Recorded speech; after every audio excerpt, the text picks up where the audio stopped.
दोस्तों, कौन सी गाड़ी इस सड़क को पार नहीं कर पाएगी? आओ देखते हैं।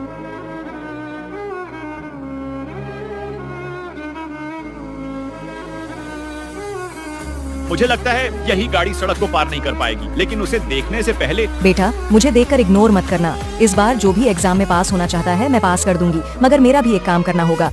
तुम्हें इस वीडियो को एक लाइक और चैनल को सब्सक्राइब करना होगा और 5 सच्चे मित्र को शेयर करना होगा। और मेरे बेटे, जाते जाते कमेंट में सरस्वती माँ लिख दो। ये गाड़ी तो सच में सड़क के अंदर ही धंस गई।